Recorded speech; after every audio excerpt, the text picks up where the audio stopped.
Two, we're going to be discussing the phone allegedly not dying. What happened to the phone? Taken? Crushed? What? Searches being exacted? They arrested for today? Liability? Who's liable? Who's responsible? Eyewitness account? Someone says they talked to him. We're also going to discuss the shirt theory. If someone found the shirt, took the shirt, allegedly he threw up on the shirt, what's the truth? I try not to bring gossip, he said, she said, but right now that's what I'm repeating. Somebody's version of seeing a homeless person with the shirt. Then there's rumor that a homeless person found the shirt on a rail. Now we've got somebody saying they talked to him. See, you don't really know it's the truth because the person who could best describe all this, he is not here to tell us anything, and that's the problem. This is a very wicked situation. If you'd like to donate to this great network, $Angie 129 Cash App. Stickers and chats are welcome during this live stream. This is live number 2. Feel free to go in the YouTube queue to watch the earlier live pertaining to this subject matter a few hours ago uploaded. Let's get down to business, everybody. Thank you for joining me. Let's see what the family and everyone has to say pertaining to this. He wasn't kicked out of the Luke's bar for disorderly. Let's also discuss he allegedly went to 3 bars. So liability, 3 bars, shirt theory, eyewitness, who's liable? I will bring you content from a well-known lawyer from my area, Knoxville, Tennessee, Mr. Greg Isaacs. He will be discussing liability pertaining to responsibility in the Good Samaritan law of Tennessee. Thank you for joining me.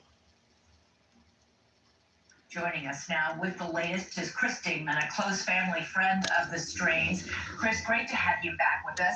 I want to ask you, there are several witnesses who have told News Nation they saw Riley Strain that night, that they called police, were only able to reach a voicemail. They still haven't heard back from the Nashville police.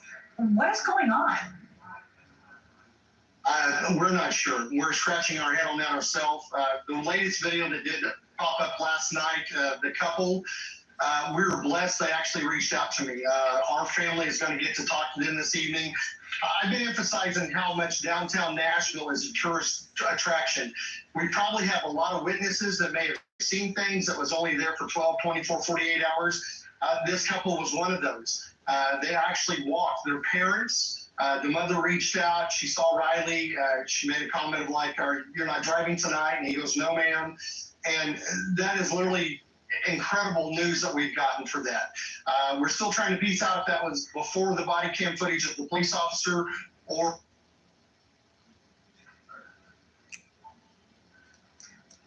Chris, hang on one second. We just, in the middle of that really important answer, we lost your audio for a second. Can you talk again and let's see if we hear you? Okay, I think, no, we don't have you. Okay, we're back. Wait, I think we've got you back.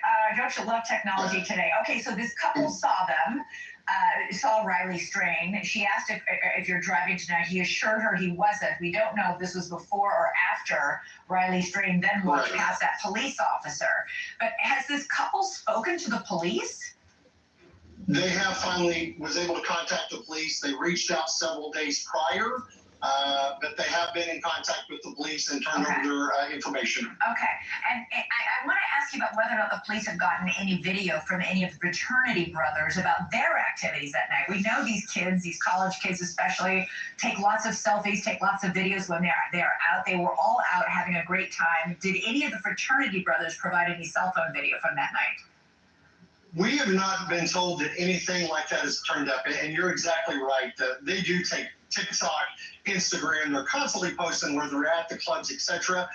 We would love to see that footage. You know, I'm not sure if they turn those into police. We have not been shown that. But yes, I think there's viable information in those. A lot of people, witnesses who saw Riley Strain that night, including the couple you were just talking about, who obviously asked, "You're not driving, are you?" thought he was under the influence. We know that at Luke's Bar and Grill, he only had one alcoholic drink. Have you been able to learn, have the boys been out partying? Have they been bar hopping? Do we know what else he had to drink that night or how much? We don't know that, but we do know that prior to there was another stop along the way at another bar that was downtown. To that extent, how much they had drank, we do not know. We're assuming there was alcohol consumed just because he was with the boys and it was the fraternity.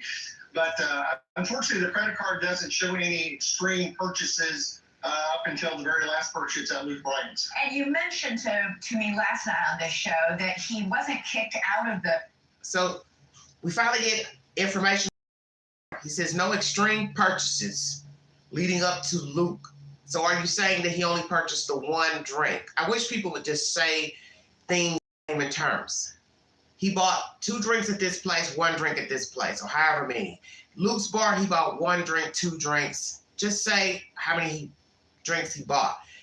Now you hear him saying there are no extreme purchases. So then we have to ask ourselves, does he normally use his credit card or debit card for buying beverages such as alcohol? Number 2, did he have any cash on him? Did he spend any cash or use any other type of card source? I don't know. Luke's bar for disorderly conduct or getting into a fight, that actually he was trying to do something nice. What do you mean by that?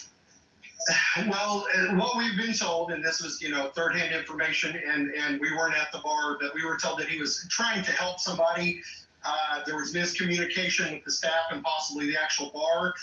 When Raleigh was asked to leave, he walked out. They're on film. There was no confrontation with security. He walked straight out of the facility. And then finally, you said that Riley's phone did not die. It did not run out of power. How do you know that? We were through, I think, Snapchat and one of the other tracking apps that, we have parents, Life 360. It actually shows the battery percentage. Unfortunately, nobody thought to screenshot that night because we didn't know we were going to need it. But the family members do remember that the battery was not dead, or we did not get a notification that it was down to like 15 or 17%. So we know the phone had battery power. Okay, yeah, I'm one of those moms who tracks my kids. I'm familiar with that, but I didn't know I could do that part of it. So, Chris Dingman, thank you so much. Keep us updated on how the family's doing and on the search as it goes on. I really appreciate you being here. Thanks so much. All right, so this is Chris Dingman. He's a family friend, godfather of Mr. Riley. There's a lot to chop up because this is what I don't like. It's all this he said, she said stuff. And now you got to try to put it together and piece it together. So now we're hearing about somebody said him on the street, asked if he was okay. He said he couldn't, he wasn't driving. He could barely walk. Did he have this conversation or not? Now we're getting information, the credit card. Nothing's extreme as far as purchases. Still don't say what he bought. Okay, now we're going to jump from all of that to he was trying to help somebody, but then asked to leave. So why are we just getting all this in pieces? Every other day now, for a week, you're getting pieces of what took place at the bar. So what happened? He tried to help whom? A woman, a male? Was somebody arguing, having a disagreement? Was there an issue about money? Was it a disagreement of purchases on a card? He was trying to intervene, offer money, what? Taking up for a female, a guy? I'm confused. But there was no problem. There was no altercation, nothing. He was asked to leave. So don't you see this as strange? You're getting extra stuff added in that still is not telling you nothing. And they are so excited that they talked to this lady that walked by. I'm assuming it's the lady in the cowboy hat. But where does she live? In proximity to Nashville. We also get information allegedly she went to her car and saw him throw up or something, if you believe that. Okay, well, why didn't she go up to him and say, sir, would you like a ride? Can I take you somewhere? You talk to him on the street, you go find your car, you allegedly pass him again. So why not just go to him and say, sir, can I give you a ride? You don't look well. You didn't look well before. Can I take you somewhere? Are you staying downtown? Do you live around here? I didn't hear that part. This is just all over the place. But this is expected because you don't really know what the hell's going on. And that's just the way it is.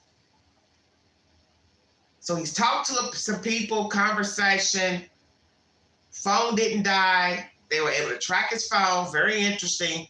He seems to have some very hands-on relatives and family that can track him. You got the friends tracking his phone. You got mommy and daddy that can track your phone. I'm assuming he's on their phone plan so they can see where he's going, what he's doing. Very interesting information. I'm just starting to wonder who this guy really is. How he really felt about the world, his life, where he was going, his job, school, expected to graduate in May. Was he a happy person? Because you have to ask all those questions. And that's the question I posed at the last live. Is it possible that this young man became overwhelmed, upset at what took place at the bar? Still wanting to party, still wanting to go to other places, went to another bar, was not allowed in. Is it possible that he got mad, angry, couldn't party with his friends, jumped in the water? Is he the type to get upset easily? Any history of depression? Medications for anxiety, depression, bipolar, PTSD? See, we don't know. And that's the gist of the story. When you don't know, you don't really know what you're dealing with. Let's chop up this short right here. Text message that Riley sent out minutes before his phone died that night, and he here. It was a cryptic message responding to a girlfriend who texted him and asking if he was having fun. He responds, good, LOPS. You said it was unclear what that meant, but some could have said it could have stood for low on power, sorry, referring to his phone battery, which was near death and died a few minutes later. Riley did have battery power at the time his phone went dark. So that's been helpful. We have found out that information. It wasn't, he was at 5%, which most kids run around on, and it frustrates us as parents. And we text them, plug your phone in, But no, at this moment, what we have been told is that the phone did not die due to battery capacity. Phone did not die. Text message that Riley sent out minutes before his phone died that night and he disappeared. It was a cryptic message responding to a girlfriend who texted him and asking if he was having fun. He responds, good, LOPS. You said it was unclear what that meant, but some could have said it could have stood for low on power, sorry, referring to his phone battery, which was near death and died a few minutes later. Riley did have battery power at the time his phone went dark. So that's been helpful. We have found out that information. It wasn't, he was at 5%, which most kids run around on, and it frustrates us as parents. And we text them, plug your phone in, But no, at this moment, what we have been told is that the phone did not die due to battery capacity. So the phone didn't die. So what happened to the phone? He turned it off? What happened? A lot of information in the queue pertaining to this young man. Search is still going on. Calls going to cold case. I mentioned that earlier. Is it an issue with the phone lines? As the sergeant told you all, we're searching for a whole body. Not a credit card, not a wallet, not that. You say he's missing, so we're looking for a whole person first. Is the department doing a good job? You're entitled to your opinion. Parents were frustrated. Outside people have come in. United, Cajun, Navy have stepped up to help in the search. Don't know how long they're going to be in town to help. Just a lot of things going on. A lot of people searching. What is the truth to this debacle?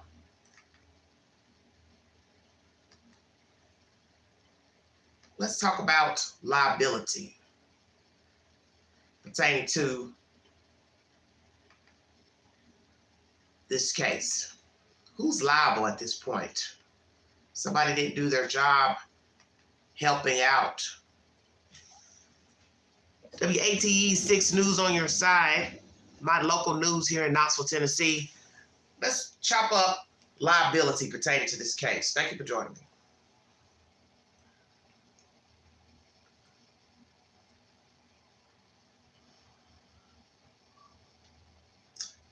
This is a high-profile lawyer here in Knoxville, Tennessee, Mr. Isaacs, very well-known defense attorney here. He's going to chop up the business for everybody. 1 second, everybody.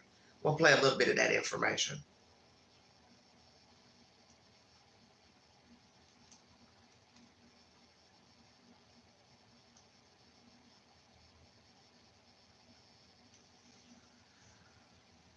WATE.com alert desk.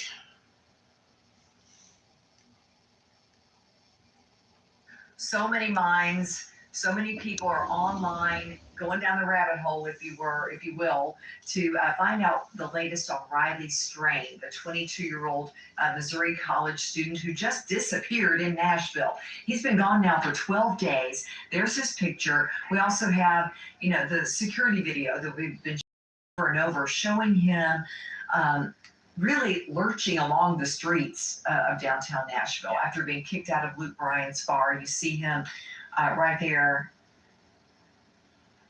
just crossing that closed sign, and you can tell head's kind of he's down, not doing well. Posture, yeah.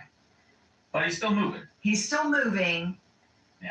And there are different areas where we see him, and look, he kind of Definitely goes back. confused. Doesn't know where he is, and he was actually walking away from the hotel where they were staying. So does it look like he was talking to that lady? Because he's moving, they're moving. So that means they were all moving while their mouths were moving. Do I believe this conversation? Because it's not like, I don't know, some people stop and talk.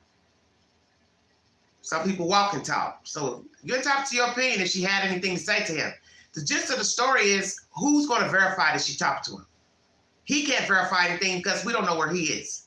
We don't know if he's alive. We don't know if he's deceased. Same thing with the homeless person in the shirt. We don't know where the shirt came from. We don't know if he took off the shirt, threw up on the shirt, got hot, took it off, or he was in a scuffle. The people took the shirt off of him, took his personal effects. Don't know. Don't know anything. Greg, we brought you in. And at one point he's running there. So all kinds of different things. And then he, again, disappears. His family immediately went to Nashville, trying to find answers. Obviously, everybody's so concerned. Greg, let's talk about culpability here. Before Greg starts talking about who's liable and responsible, most of you in the chat who just voted, not many of you, but you're not really sure that he spoke to this woman. Is this a clout chaser? Somebody wanting attention? Wanting to be in the story? The other lady, she lives outside of Nashville. She didn't even go into the police department to say anything about this shirt and the status of seeing somebody in the shirt, blah, blah, blah. But why keep calling, leaving messages, leaving emails? Nobody's returned her call. This is the information she gave to Banfield. Wouldn't you just say, I'm going to drive back to Nashville and go into a police department and talk to somebody directly so they can see my face, see that I'm real? Were their phone lines tied up, messed up? The reason why they were going to a cold case voicemail. What's the truth? Some people may feel like, well, they didn't care about this kid, blah, blah, blah. But how do we know the phone lines weren't messed up? Because you have to have somebody to man the phone if it's a phone line to actually have somebody answer the phone, okay? And sometimes they have to set it up for certain cases that they feel like they might get a lot of tips. So we don't really know how their phone lines work. If they ended up having a phone line set up to where you could actually speak to an operator or just leave tips on the voicemail, what's the truth? I don't know. And I'm sure they have gotten a lot of scrutiny, listening to people comment about what they're doing, not doing. That's why the sergeant was very descriptive in his commentary in the press conference to explain to everyone the protocol in looking for a person and what they do in trying to find a person, not looking for their shoe and their credit card and their wallet and their keychain, but we're looking for the whole person. We only go into places that we think they were, which that makes sense, starting out. Now, naturally, if they get information that he was somewhere else, like across the bridge, on top of the bridge, then I'm assuming they would go to those places. But if you don't have any information to say he crossed the river, then you're not gonna go across the river. So we got phone pings stopping in the general area between the bridges. So naturally, that is where they're going to look. So we have boats out today, a boat the Cajun Navy out riding, eventually going close to the banks to look, also going to the dam to look. Nothing has come back pertaining to this man. Any remains? He left the bar after being kicked out because he didn't match the code of conduct that they had. Yes. But the bar also said, we only served him 1 serving of alcohol and 2 waters. Right. What does that mean? Well, it raises a whole spectrum of issues. And, you know, when you look at those, and that's a series of different cams. You've got a shot from the bar. You've got shots from what appears to be a street cam. Some are actually body cams that were pulled by officers. And it's really remarkable that one of the police officers that could not walk back, that he encountered Strain that night, said he didn't appear intoxicated when it's apparent that you know, he could barely walk at times. It was obviously unsteady on his feet. But let's talk about alcohol liability, patrons, bars. It's a lot different than most people think. Tennessee is one of 43 states that have a dram shop statute. And what does that mean?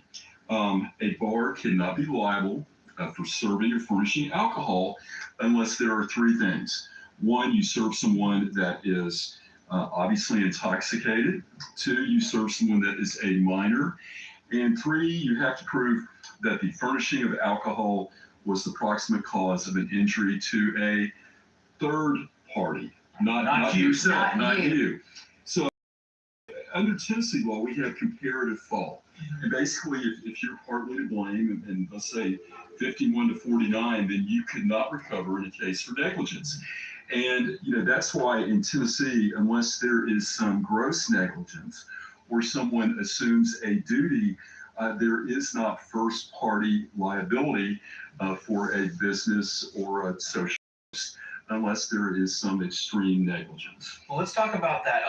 The liability when it comes to duty of care. That's something we almost always talk about in liability cases.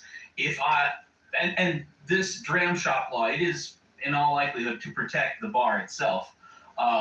What is a bartender, bouncer? What is their duty of care to the patron? Jeff, that's a good question, and a lot of people are not going to like the answer, because you basically do not have a duty of care that's beyond reasonable care. The only way that you can incur more liability is to assume a duty. Now think about that, that's counterintuitive. If you, for example, you're the bartender, you call a cab for one person, or you take the keys of one patron and you don't call a cab for the next one, you don't take the keys for the rest of them, then you've assumed a duty and you breached it and you could be liable. Right. So that's where you have to be careful. Now, there have been successful cases with first party liability, but that's when you serve someone that is visibly in alcohol shock or poisoning or throwing up. You can see very objective signs, but again, that has to be gross negligence. But here's the thing that's troublesome to me. And again, this is coming from a compilation of media reports, witness statements. Typically when you're with a group, you feel safe. As a parent, when my kids are saying the group is going here or there, there's a level of comfort because everybody has each other's backs in theory. But, and when you see someone being tossed from a bar, asked to leave a bar for the code of conduct, typically the friends go out and say, hey, I've got it, leave him or her alone, and let's go down. Go on our way. Take them back to the hotel or whatever. Put them in a car, put them in an Uber. But in this case, it appears that he was taking out an entrance that wasn't the main entrance out back of the establishment. So the other people, one would assume, didn't see him being escorted out. So what's the truth about this, being escorted out? We got 3 different versions.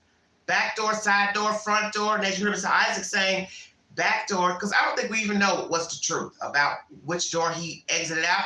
And I see where he's going with this commentary. We don't want to make this place look bad, somebody out the front of the door, but I don't know how he got out of there. So how did he get out of the place? You also talk about responsibility. If you take the keys from one, you have to take the keys from all. Exactly. Because it's really not the responsibility of the bartender, the manager, the security. The security is to keep the people safe. The bartender is to serve you drinks. The cook is to cook the food. The waitress is to come serve you the drinks. Everybody has his or her own role in a bar, a restaurant. You cannot watch everybody 24 hours. Minute for the minute, on the minute. But now we get that tidbit of information. He was trying to help somebody, which tells us nothing. See, you're getting information from those brothers who have yet to speak publicly about what happened, his mood, Riley's mood, interaction. I'd like to hear from them. Are they ever going to speak? And are we going to get footage from Luke 32 from the moment he walked in up until being escorted out? Number one. Photographs, pics, selfies, video footage of the guys having fun, talking, laughing. Are we also going to get that information from the other bars, video footage of the other bars they went to? And how interesting, they've been on this trip before. Nothing allegedly happened the last time they came, that they went to Tennessee. But all of a sudden, you come to Tennessee on this trip, we have a whole missing person. It's a very strange story. So, I don't know if it rises to the level of Luke Bryant's establishment assuming a duty, but they sure made it difficult for his friends and his colleagues to say, hey, let's make sure Riley gets back to the hotel. And you can only wonder that's the way it went down. how his friends are feeling right now. Now, do they have any responsibility? Let me repeat that. Let's repeat that again. To the level of Luke Uber. But in this case, it appears that he was taking out an that wasn't the main entrance out back of the establishment. So the other people, one would assume, didn't see him being escorted out. So, I don't know if it rises to the level of Luke Bryant's establishment assuming a duty, but they sure made it difficult for his friends and his colleagues to say, hey, let's make sure Riley gets back to the hotel. And you can only wonder that's the way it went down. how his friends are feeling right now. Now, do they have any responsibility? Right. Just on. They report. Well, Lori, this is Lori, everybody. Well, Lori, we don't know how they feel because they're not talking. So we don't know if they've hired attorneys. Have they hired attorneys? That was in the last poll in the last slide. Has anyone hired an attorney, any of the young men? What's the truth to what actually happened in the bar? I'm going to keep saying this because the bar is the reason for the season. The bar is the reason for the season. And as I said, his bio father acts as if he does not want to know what happened in the bar. His focus is only on what happened to him when he came out of the bar, which makes no sense because the bar is the reason we are talking about Riley Strain. Whatever happened in the bar is the reason he's no longer walking around visible, either by his own accord or something happened to him by another person or an accident. But you should want to know what happened. You should want to know who he was talking to, FaceTiming, his mood, his demeanor, if there was an altercation or a slick word, comment. So now you're getting something extra. Oh, he was what? Trying to help somebody. So how do you go from trying to help somebody to being drunk and asked to leave? Then we also hear, oh, he was trying to sell a tab that he didn't have. Don't you see there's something off here? There's too much adage day for day in this story. Why is this story not going in a sequence? There's no sequence here. And usually when there's no sequence, it's because there's bullshit. Tell me what happened from the time he set on Nashville soil. Happy, sad, bar 1, bar 2, bar 3. Who said what? Joke, bullying, flirting, spilled a drink, knocked food off the table, what? Because every other day, we're going into week 2 now, you keep bringing us something extra. Now we got somebody said something to him. Honey, are you driving? No, I can barely walk. And she didn't say anything else after that? Well, honey, you want me to help you with an Uber or whatever? My car's right up here. Can I offer you a ride? You all don't find that strange? I want to ask you how you doing, but I don't ask you where you're going. Are you lost? Are you from here? I'm so worried about what the hell's going on with you, but I don't ask you anything about where you're going, where you're coming from. Where are your friends? You're here by yourself? Because people in the South are nosy, and we ask a lot of questions. So you don't even really know if this conversation took place. Now, the person with her, they're going to vouch for this conversation. Then we had the couple that talked to Inside Edition. Allegedly, he was walking fine. He was fine. So you have to ask yourself, when was he fine? Because one minute he's stumbling over himself, he's falling down, his head is bending down like he's 5 feet tall. I don't know to believe anybody. I'm just going to be truthful. It's no disrespect to anybody, but he's not the one telling us nothing because he's not visible to tell us what happened in the bar, where he went after that, what happened between the bridges, who he talked to, didn't talk to. Allegedly, he ran from the food truck because 2 guys were arguing, fussing. I mean, they act like somebody had pulled a gun out. I don't understand any of this. Him missing 4 hours after he was kicked out of that bar. No. You don't have an affirmative duty to rescue someone, help someone. You know, we've talked about the Good Samaritan law time and time again, and that's when you assume a duty. But, you know, the law does not require you to be a Good Samaritan or a hero or do the right thing in cases like this. But here's the really dangerous situation, because when someone is asked to leave a bar because they're intoxicated, they are in a state that they are most likely a danger to themselves or others. So, you know, if you're the bar, you're damned if you do, damned if you don't. You serve someone that is obviously intoxicated, then you're liable for injuries to a third person. But then you have to Riley Green. You ask him to leave. Now, here's what's interesting to me. Violating Luke Bryant's establishment's code of conduct, does that mean he was overtly intoxicated? Or was he acting out, doing things, saying things that were inappropriate or offensive to other patrons? You know, to know what was the catalyst that caused them to, you know, remove him from. And we're not really hearing that. We're not hearing. Exactly. We're not hearing that. We're not really hearing anything. You know, it would be outside this bar, as you see, full of people walking around. Why did he wait outside that bar for his friends? I'm supposed to believe a security person stands there for hours. No, usually they stand inside, depending on the weather, depending on how they want to run the establishment. So do security stand outside the door? Do they take money outside the door, inside the door, or you can just walk in and buy food, drink? What? Too many questions, no answers. And imagine being kicked out of a place, like I said. I would assume his feelings would be hurt. Nobody walked out with him. Now he's still trying to get his drink on.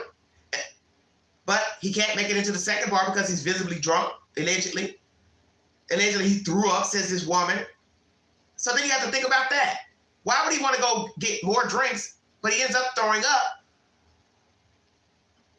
So he's going to either throw up in Luke's or throw up at the second bar. Stay woke. This is all bizarre to me.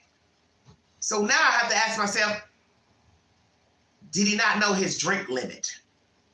Because if I'm supposed to believe he threw up at some point, threw up on his shirt, then that means he still was going to go bar hopping and drink, and eventually he was going to throw up somewhere, which means he would have been throwing up inside of an establishment. So as Mr. Isaac says here, was he unruly, talking out of turn, saying derogatory things, becoming loud, stumbling, knocking over things, yelling, hollering, screaming? What? Because now we have the Godfather, Mr. Demon, saying, oh, he was trying to help somebody. I think something's missing, and I think somebody don't want to say what really happened in the bar. And if it's because they don't want to make him look bad because he's missing, I don't know. But something is off with the whole bar situation to me, because you keep throwing stuff out every other day about what happened in the bar. We're going from he got escorted out, back door, side door, front door. Now you're adding in, Security walked him out. Friend walked him out. Friend went back upstairs. Don't hear nothing else. Now you're adding, oh, he tried to go to another bar. Now you're adding a video of him talking to a cop, but he's not bleeding, not hurt. Now we got a woman saying she talked to him. Homeless person had the shirt. Vomit on the shirt. Now we're talking about the shirt was on the rail. Somebody picked it up. Just a big ass circle, a puzzle with no pieces. Interesting to me to know what was the catalyst that caused them to, Exactly. remove him from. And we're not really the hearing that. We're not hearing any specifics about that, but his friends and family members have said he was a very gentlemanly, kind of a quiet soul, just a good kid. So that's kind of the dynamic that you're faced with, with these bars. Because if they overserve someone, they could, in theory, be liable for injuries to a third party. But if you assume a duty, then you've assumed a duty to that patron, other patrons, on making sure they're safe. They get home, they get here, they get there. So you really open Pandora's box. And Greg, I think there's something also specific to this area. I mean, we know what Broadway is in Nashville, and that's why that drinking culture, party culture that exists. Does the city, does the Metro Nashville Police Department, did they bear any responsibility? I mean, the one that jumps out to me most recently is there was an officer who saw him passing by, and it's tough to say, it's dark. I don't know exactly. I wouldn't want to characterize what his behavior was like when he was encountering that officer. And the officer was investigating something else. Right. Now, does that He officer, just said, hey, is that how you doing? officer under any obligations to, aside from saying, hey, how you doing? Well, yeah, was he stumbling? Did he have his faculties He didn't appear to about? be in the video. It didn't look like that to me, but I'm not a police officer. Right. I guess that's the What's trick. his gait? He was, as they say in every arrest warrant, Unsteady gait. unsteady on his feet. I would assume a strong odor of alcohol. We have the video There's that right video here if right you want to here. look at it. Yeah. And he communicates. I mean, so.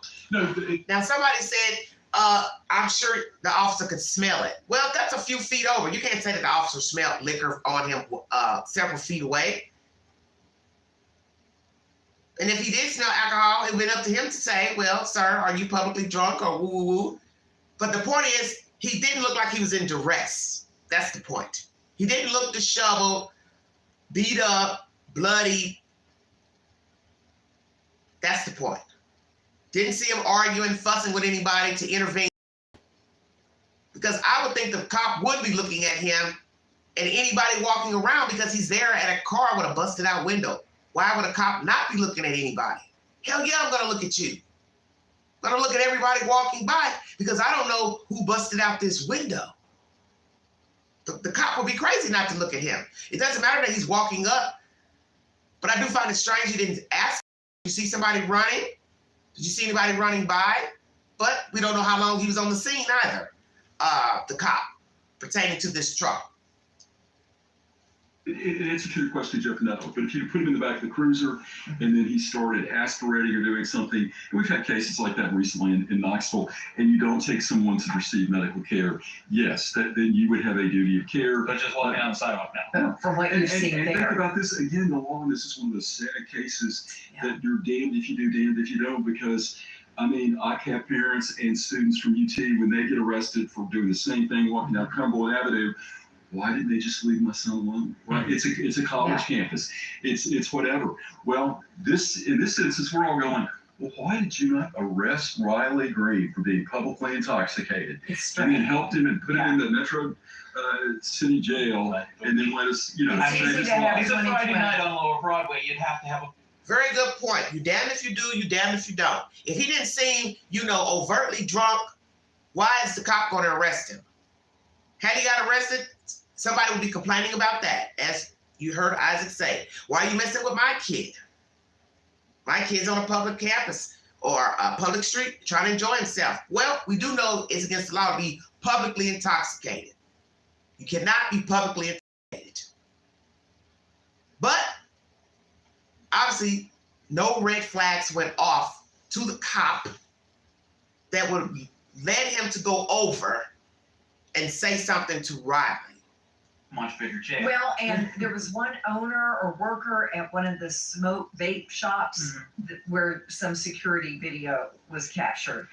And he called Riley's mother and said, I am so sorry, or talked to her and was actually tearful and said, I see so many kids on a given night doing the same thing. I didn't think to alert anybody. Interesting. A few years ago, I had pleasure having lunch with ex-Governor Bredesen, and it was shortly after he was the mayor of Nashville. And he said, a lot of people, when I wanted to develop downtown, wanted me to have an increased police presence. But he said, my theory is in studying great cities, Philadelphia, Boston, whatever, you concentrate entertainment, and the more business, the more lights, the more activity, crime gets pushed to the wayside. Now, you're Riley Strain from Missouri. For every good part of town and good area, by definition, there's got to be a bad part of town or a not so good. So, if you're from Nashville, to turn left on Broadway towards Second, more lights, more business. Riley Green, if you take the wrong turn. Strain, sorry. Strain, did I say Riley? You No, did, Green, yeah. Too much country music, not enough coffee today. But, and He there are kept also going towards reports. the stadium. Well, and there are also reports that he was seen walking by a homeless camp. Yeah, 2 Not homeless to camps. say that all, by definition per se, is violent, but again, he turned left when he should have turned right. Yeah. So that's the problem. And the other problem that we see in Tennessee law is very harsh. It is hard to recover legally or heavy duty when you voluntarily consume alcoholic beverages. And, when you place yourself in a foreign city, a strange place you're unfamiliar, and you are intoxicated time and time again, I see it, you all see it. People make decisions they would not normally make, put them places where they are vulnerable, at risk. And, now we're all speculating and conjecture, but, when reports are, and this is everything about this case, it's just got a little weird edge to it. Yeah. Very true. Thank you, Mr. Isaacs, for saying that. It has a weird edge. It does, because you're getting piece by piece of this. Surveillance cameras, people bringing forward surveillance cameras to show drunk 1 minute, walking fine the next, allegedly talking on the phone with people, don't know who he talked to last. It's a lot going on to where you really don't know what to believe. Now he's talking to people, but yet the same person didn't offer him a ride. Here, let me take you back to the hotel. Hey, where's your hotel? Why was he walking over there by the river? Makes no sense to me. He had to have known that hotel wasn't in that way. He's been there before, allegedly. So what am I supposed to believe? He didn't know his way downtown, or he did. Or he just wanted to just stroll. Was he in his feelings? That's why I said, maybe the guy was upset. I can't party anymore. I can't go in another bar. They won't let me in. I really don't want to go in the house. I don't want to go back to the hotel. I'm feeling lonely, upset. Did he get phone numbers from the bar to meet somebody over there by the bridge? He met up with some people, the wrong kind of people. Something terrible happened. I got a feeling he's not in the water. Nobody's water. The water stretches all the way up to Ohio. I don't think he's in the water. Maybe, but I don't think he's in the water. I got a feeling if he's not alive, he's on dry land. Because he would have been found by now had he gotten hurt by somebody downtown, and they would have left him right where he stood. Right where he stood. Because I'm not going to risk falling down rocks to try to dump a body. Because just as easy as I'm trying to drag him, this big old guy, I could easily stumble on top of him down those rocks. They won't. So you got to try to make it make sense. Because you can't carry him anywhere on foot, because it would be too obvious dragging a 6'5" person around. You'd have to have help, and somebody might be saying, hey, what's going on? Who's this guy? What are y'all doing? Is he hurt? Is he sick? You don't want to be seen with a guy that's dead trying to dispose the body.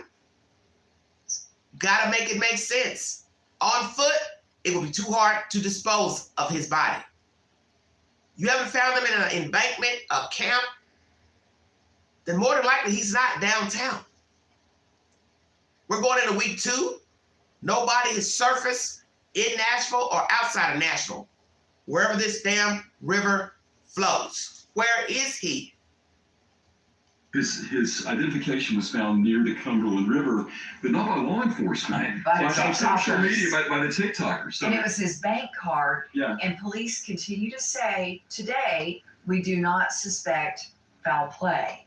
But what does that say to you as a To defense me, as a attorney? defense lawyer, I wouldn't suspect foul play if I was the police. It screams foul play. Okay, when you have somebody that is missing, they're from Missouri, and their personal identification is found by a river in an isolated area, it does not speculate foul play. It screams something happened to Riley. What kind of Strain. scenario are you thinking, given by, you've done cases before? I mean, what Okay, are you here's thinking? Here's a Because we have the Murphys for a woman who called and said, I feed the homeless all the time. I saw a homeless man wearing his shirt. Right. I mean, here's kind of what happens. A lot of people, when you're out of town or whatever, you get robbed, you get rolled. I've had people tell me time and time again, I was somewhere and, I got robbed. I was somewhere I shouldn't have been. I had too much to drink, and they're embarrassed. And they don't call the police because, one, you're not going to find the person that rolled you or attacked you. But the problem is there's no record of the assaults and whatever. So I think what you find out is when you get farther away from the center, the apex of the business establishments, you're going to see a lot of robberies, strong arm activity, assaults that aren't reported. We see that with sexual assaults on college campuses all throughout the country. So, I think basically when somebody such as Riley, if we wanted to speculate, was in somewhat of a state of intoxication in unfamiliar territory, I think someone took advantage of his situation. That was a predator.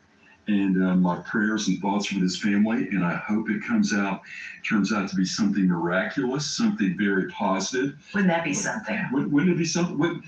Let's just say the guy said, "Hey, it's my spring break. I went on a bus and went to Daytona Beach," and he'll wake up a few days later and say, "Mom and Dad, I'm sorry, I'm coming home."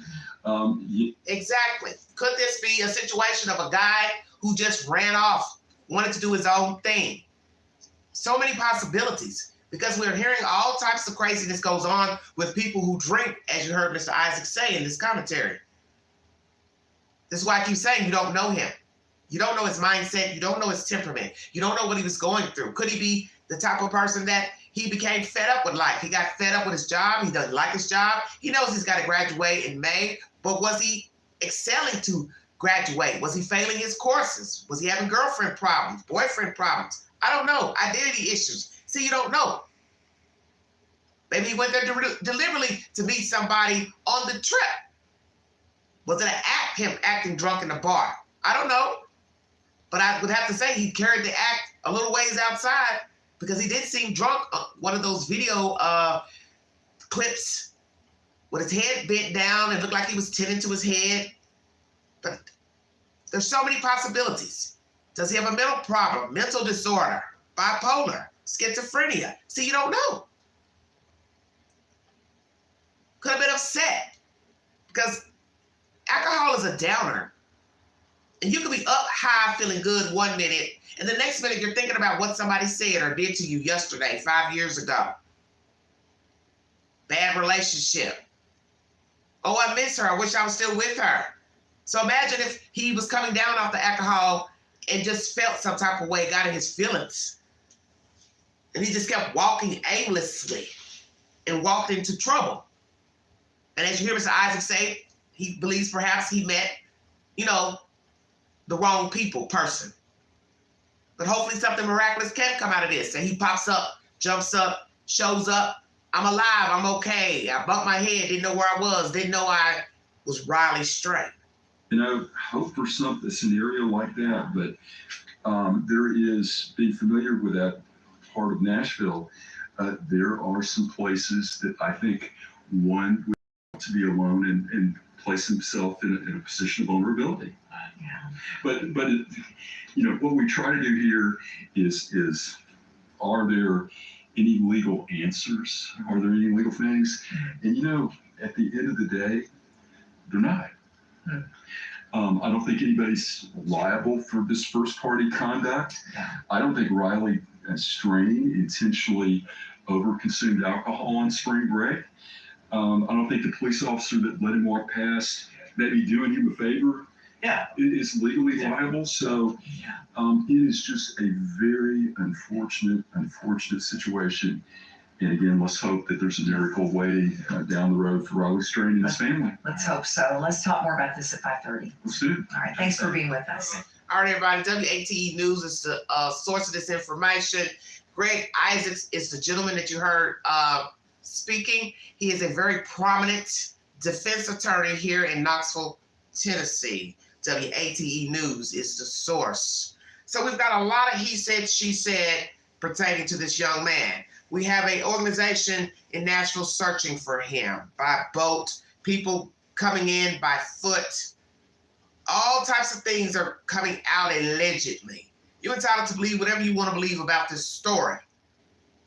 But until I get a receipt, I'm not putting my stamp on anything, not even that card. Because as you heard in this commentary, yeah, it looks bad. Could look like foul play, the card found by the river. But allegedly the water was up high. So then you got to ask yourself that. Did it float there from somewhere else in the general area? Because I can't believe the card sat there the night he was near there and the water was 4 to 7 feet higher. How would that be possible? Okay? So remember the water was higher. So there's no way the card could have sat there in that same place when the water descended down. The card would have moved. So now you got to ask yourself, did the card float there or the card was thrown there afterwards? I don't know. The shirt, homeless man seen in a shirt by a woman from Murfreesboro, Tennessee. Is that true? Don't know. He threw up on the shirt? Don't know. He allegedly threw up. Don't know. Woman talked to him. He said he was drunk. You entitled to believe it or not. Went to her car, still saw him walking. Why not offer him a ride? Sir, you look really bad. Please get in the car. Let me take you somewhere where you can sit down. McDonald's, Waffle House, something. Are you visiting? Are you here with friends? Are you from here? Why not just ask him to get in the car? But then, of course, most people probably wouldn't want to put somebody in their car if they saw them throw up because they'd be afraid they'll be throwing up in their car. But as you hear Mr. Isaacs talks about due diligence, Good Samaritan, nobody's liable. But is that really true? Because if he walked in there drunk and walked in there swaying and slurring, you did serve him knowing he was already toe up, bent up. So this is why I would like to see the CCTV footage of Mr. Riley walking into the bar, maneuvering in the bar, and at what point was he asked to leave the bar? What was his demeanor and what was going on at the time? This issue of him helping somebody, what is that all about? And I don't like the fact that we're getting tidbits of this story every other day. What is the problem with a sequence? He walked in the bar, person said this, he said this, blah, blah, blah. He was asked to leave. We walked him down the stairs. I came back up with him. I stayed in the bar another hour, 2, 3. I left out of there. I went to another bar. I went straight to the hotel. I called his phone. He didn't answer. I waited till almost 2 o'clock to call the damn police to say my friend's missing. And all this nonsense about the friends are broke up, they're feeling bad. Well, you should feel bad. If you walked him down the stairs and you didn't walk out with them, you know that didn't make any damn sense to walk your friend out, walk him just to the door and then he's out there on his own, grown or not. Y'all went there together, you know. Because then you got to ask yourself about responsibility for somebody who you call on the phone and just say, hey, I'm going to be at Loop 32. What you doing tonight? Oh, yeah, I'll stop by. And then they just meet up down there. What's the responsibility with that type of scenario? Your homeboy meets you there, but you didn't come together. And then one gets kicked out. What's the responsibility in the bro call, bro code? Hey, leaving too. See, all this is about perception and friendship and what you believe friends are supposed to do and how good of a friend we really are. Because there might be a guy who just met his homeboy down at the bar and the homeboy gets put out and he says, I'm not getting ready to leave. That's his dumb ass get kicked out of here. I'm not going to end my night. So now weigh that situation to this situation here where they all came together allegedly and didn't nobody leave out with them. And we really don't know how long they stayed behind. And what's going to be jacked up is if we get wind they stayed until the bar closed or stayed an extra 20, 30 minutes. First thing people are going to say is, damn, you still were partying and your friends roaming around the street, throwing up on himself allegedly, walking around, bumping into stuff, falling, and you all stayed behind. So now you got to ask yourself that. What was the conversation when he walked them down the stairs? Hey, stay outside. Wait on us. We'll come down. Then we hear they got separated. But you really don't know that's the truth. And they know that people are talking bad about them and judging them. They're never going to tell you that. They're never going to tell you the truth of what was really said. Oh, he told us he was going to go to another bar. We're going to stay behind. Then some people would judge that. Well, what kind of sense does that make? And he's your friend. He's gotten kicked out. Why would you want to stay behind? A bar is a bar. You can always come back to that bar another night.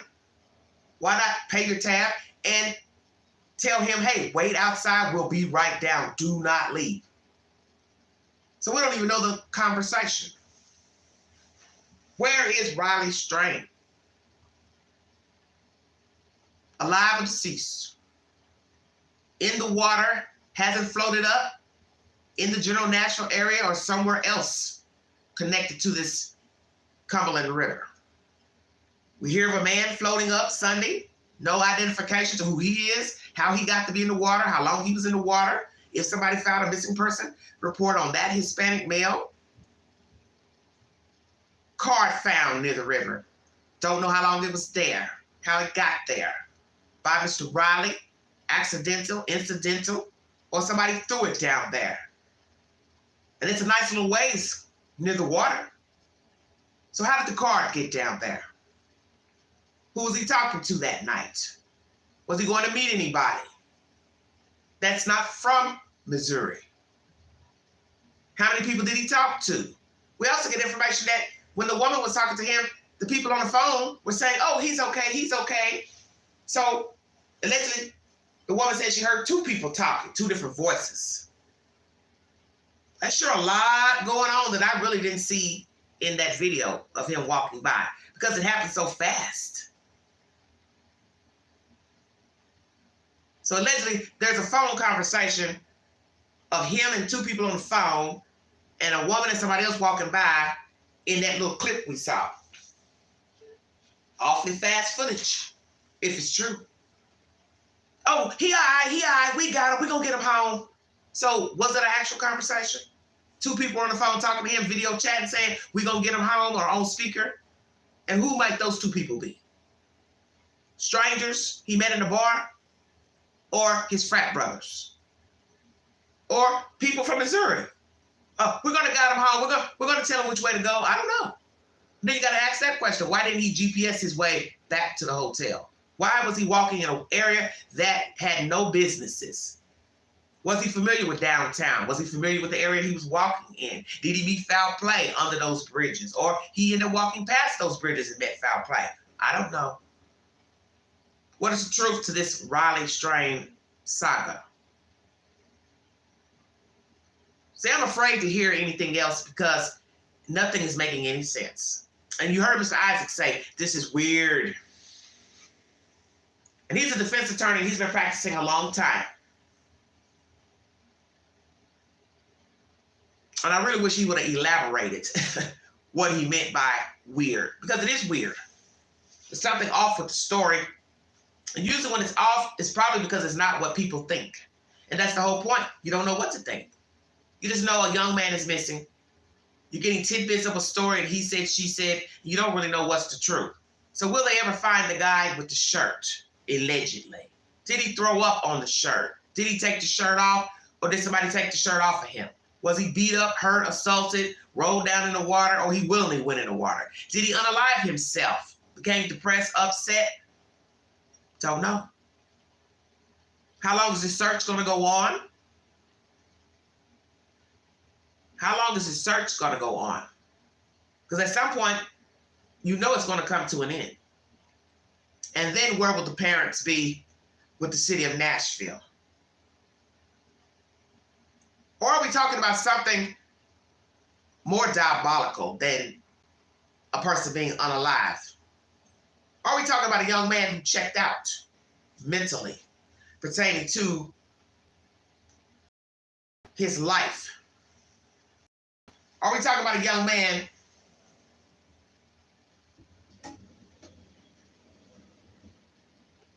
who checked out? He was tired.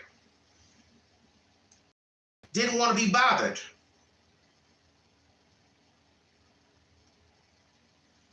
Got tired of life. Was depressed. Or flaked out. Pissed off at his friends because they didn't come out with him. Pissed off at life. Pissed off because he couldn't come up anymore. Woe is me. Nobody understands me. These really aren't my friends. And he unalived himself. Or he's hiding out somewhere, watching it all unfold somewhere. I don't know. You hear his phone didn't die? So then what happened to the phone? Got robbed, they took the phone. What? Turned it off? What? Or he turned it off. Did he turn off his phone? Is this a ploy for attention? Checkmate.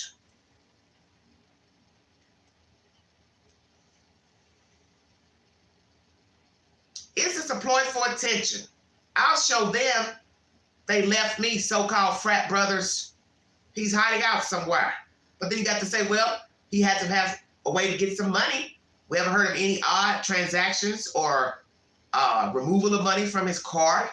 You heard this Mr. Dingman say the purchases on the card pertaining to that night weren't outrageous.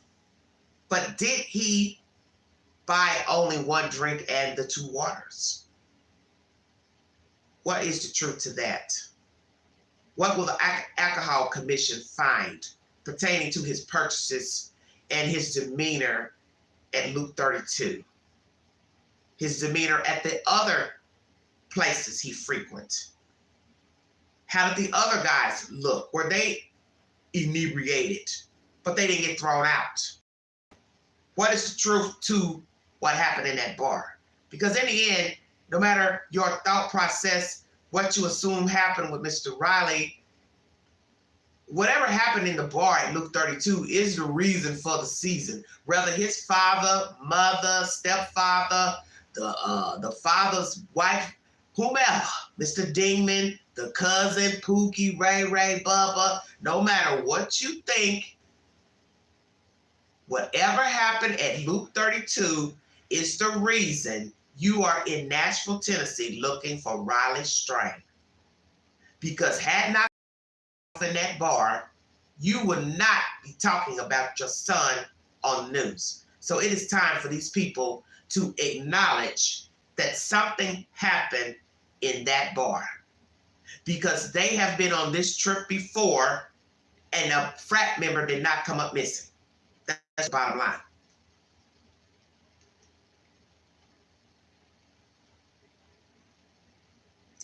I shouldn't be ashamed of saying anything. This is my network. I give my opinion according to what has been said. People have exacted hoaxes before.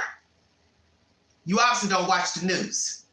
Carly Russell just exacted a hoax last July, and she hit out for 2 days. Miss Papini exacted a hoax out in California, and she was gone for about a month.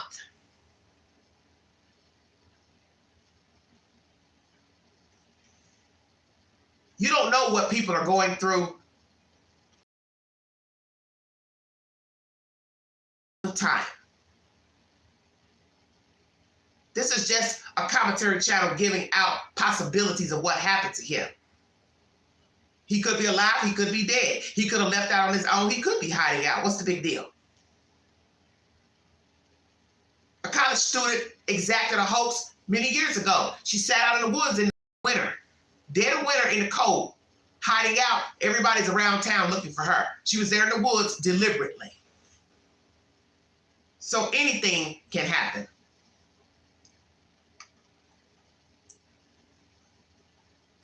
You don't know people. And you're a fool if you think he wouldn't hoax, because people do it all the time. People lie all the time. People make up stuff all the time.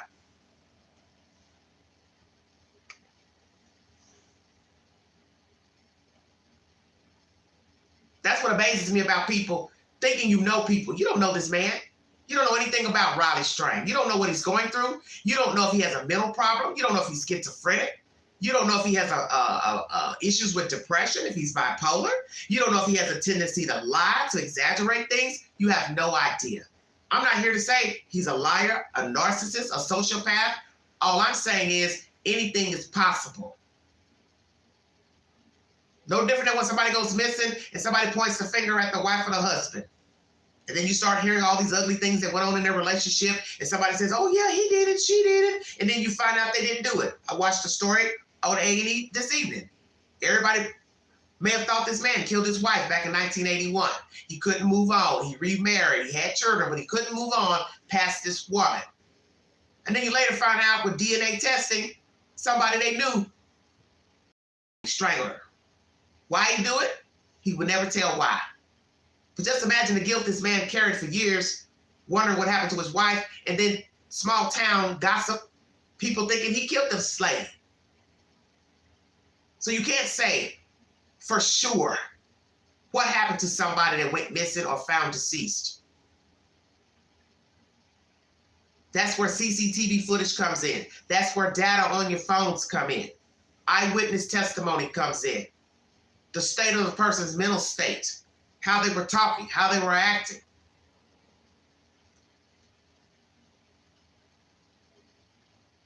Okay, all right, Sam. What happened to Mr. Strang? Is he alive or is he deceased? Is he in the Nashville, Tennessee area? Is he in the water and just has not surfaced? Is he on dry land? Aware of his faculties or unaware? Could he have a concussion?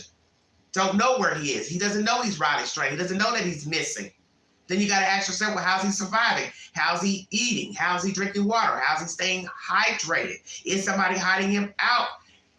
Took him, kidnapped him? See, you don't know. Did he get in a car near the bridge, past the bridge? Could be an issue of it. He was kidnapped. Somebody want to play funny games with a grown man. You do have sadists out here. Men who like men. He could be held captive somewhere. Could have gotten in the car with the wrong person. They could have said they were Uber or Lyft. He got tired of walking. Okay, sure, I'll pay you a couple dollars. Just give me a ride to the ATM. I'll pay you. You don't know.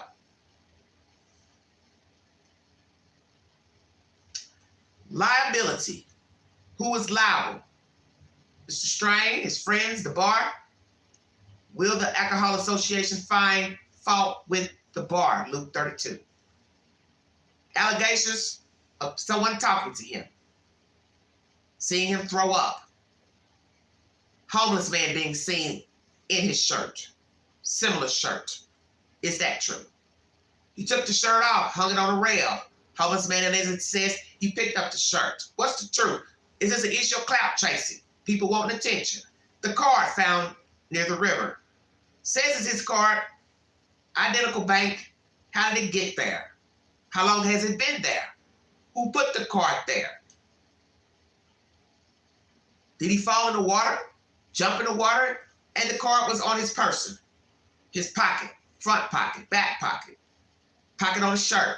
Pocket on the jeans. Then where's his wallet? Where's his phone? Where's his watch? Will we find those items in that general area? Where is Riley Strang? I want to thank you all for joining me. God bless you. Have a wonderful week. Please check my community board for said polls. Thank you for taking the polls during this live stream. Please check out my earlier live stream pertaining to Riley Strang. And the live from yesterday is about 4 hours, so chop it up at your convenience, but it's a well rounded live from yesterday, 4 hours long, but we go into the belly of the beast pertaining to this young man and what could have possibly happened to him. Prayers to his family that they get answers to the whereabouts of this young man. Prayers that everyone who had any type of conversation with him on March 8th, that they are telling the truth and they are being factual about their information, because the last thing we need are people fabricating information and making up stuff pertaining to his whereabouts. We don't want that. We don't want that, because that will make the investigation worse. Praying that the police department are diligent in trying to find this man and gather information to his whereabouts and where he is. And prayers for anyone that goes out partying, bar hopping, that you are aware of your faculties, that you do not overdrink, and that you are in the company of good people who will look out for you and have your back. So if you are asked to leave an establishment, pray that your friends will come out with you and make sure that you get home safely. But please do not wander around city streets aimlessly with no direction in mind. And another thing that's interesting, where he was near the police officer, you see rows of cars parked. So those people trust to park their cars there, even knowing homeless people are around. Stay woke now. Because naturally, they probably didn't want to pay for parking garage fees. Now here in my area, the parking is free on Friday and Saturday nights, off-street parking, because the downtown area is very small here in Knoxville, Tennessee. We have a lot of venues now from downtown Knoxville into the old city. You pass through here, please check us out. We have some nice little bars and pubs, but the parking is free for that very reason, because there's nowhere to park. So I won't doubt those people park their cars on that street as not to have to pay a parking fee in a garage downtown. I don't know how many garages they have downtown Nashville. But as you see, not a good idea to park in that general area by the river, because you saw that red truck that had the window busted out. So you have to also think, if that person got their truck busted out, their window, it's not safe over there by that river or downtown in general. Then if something bad happened to Riley, something bad could happen to somebody else. Because the same person or other people would also have to walk that long stretch of sidewalk to get to his or her vehicle. Stay woke. So if this is an issue of robbery, assault, they were going to do it to somebody else. Either walking on foot, aimlessly, drunk, or somebody walking to their car. So if it wasn't Riley, it was going to be somebody, if we're to believe he was attacked between those two bridges. Thank you for your time, everybody. If you'd like to donate to this great network, $@McGanty129 Cash App, stickers and chats, always welcome to the live stream. You have been listening to the Vault XL. Prayers for Riley Strain's safe return. Thank you so much.